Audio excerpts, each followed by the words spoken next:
आज हम बात करेंगे बॉर्डर सिक्योरिटी फोर्स यानी बीएसएफ कांस्टेबल रिक्रूटमेंट की।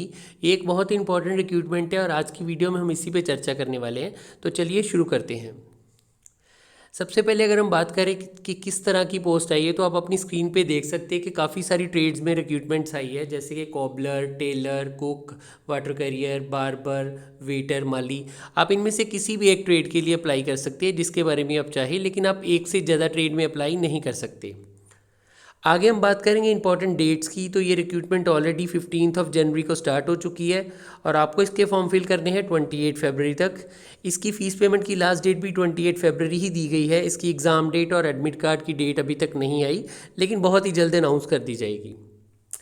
अगर हम बात करें एप्लीकेशन फ़ीस की, तो अगर आप जनरल, ओबीसी या इकोनॉमिकली वीकर सेक्शन कैटेगरी के हैं तो आपको 100 रुपये का सरकारी शुल्क पे करना पड़ेगा। जबकि अगर आप एससी, एसटी, फीमेल या फिर एक्स सर्विसमैन है तो आपको किसी भी तरह का कोई भी सरकारी शुल्क नहीं पे करना है। इसका शुल्क पे करने का एक ही तरीका है, वो है ऑनलाइन, और आप अपने क्रेडिट कार्ड, डेबिट कार्ड या फिर नेट बैंकिंग की हेल्प से भी पे कर सकते हैं। अगर हम बात करें लोकेशंस एंड सेंटर की, तो ये एक ऑल इंडिया रिक्रूटमेंट है, लेकिन पंजाब के लोगों के लिए ये रिक्रूटमेंट जलंधर में होगी। आपका फिजिकल, आपका मेडिकल, आपका रिटर्न सब कुछ जो है वो जलंधर में ही होगा।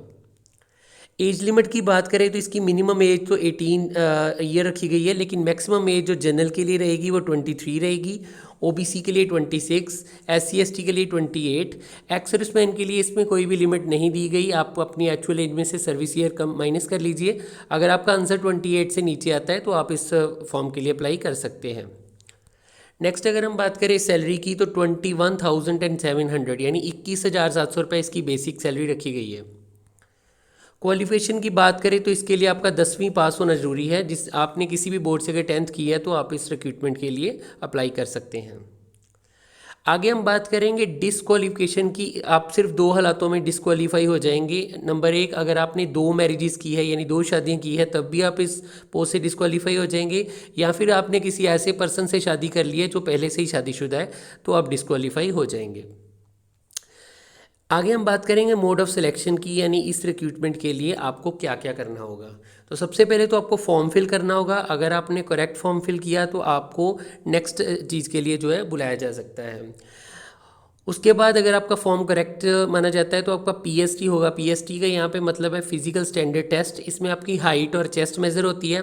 अगर आप एक मेल है तो आपकी कम से कम हाइट 167.5 सेंटीमीटर होनी चाहिए, और आपकी चेस्ट जो है वो बिना फुलाए 78 सेंटीमीटर और फुला के 83 सेंटीमीटर होनी चाहिए। लेकिन अगर आप एक फ़ीमेल है तो चेस्ट का कोई इशू नहीं है, आपकी सिर्फ हाइट जो है 157 सेंटीमीटर होनी चाहिए। अगर आप पीएसटी क्लियर कर जाते हैं तो उसके बाद आपका पीईटी यानी फिजिकल एफिशिएंसी टेस्ट होगा। इसमें इन्होंने एक ही मॉड्यूल रखा है, वो है रेस का। अगर आप एक मेल है तो आपको 5 किलोमीटर की रेस निकालनी है, वो भी 24 मिनट्स में। और अगर आप एक फ़ीमेल है तो आपको 1600 मीटर की रेस निकालनी है 8 मिनट और 30 सेकेंड्स में।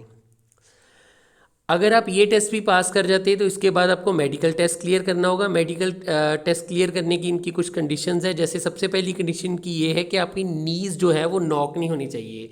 यहाँ पे स्क्रीन में आप देख सकते हैं, जिस किसी के भी नीज़ जो है वो पास में जब रखें और एंकल्स में कुछ डिफरेंस नज़र आए तो उसको बोलते हैं कि उसका नीज़ जो है वो नॉक है। तो इस कंडीशन में आपको आउट कर दिया जाएगा। इसके अलावा आपके फुट जो है वो फ्लैट नहीं होने चाहिए। किसी भी फ्लैट फुट वाले को आगे जाने की परमिशन नहीं है।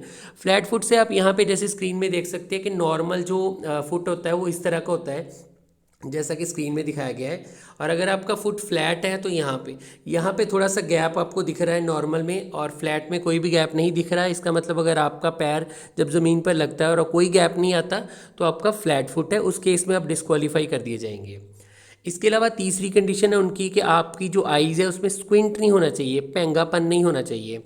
अब इस कंडीशन, इन तीनों में से अगर एक भी कंडीशन आपकी आ जाती है, आपके नीज नॉक है, फ्लैट फुट है या स्क्विंट है आइज़ में, तो आपको बाहर कर दिया जाएगा।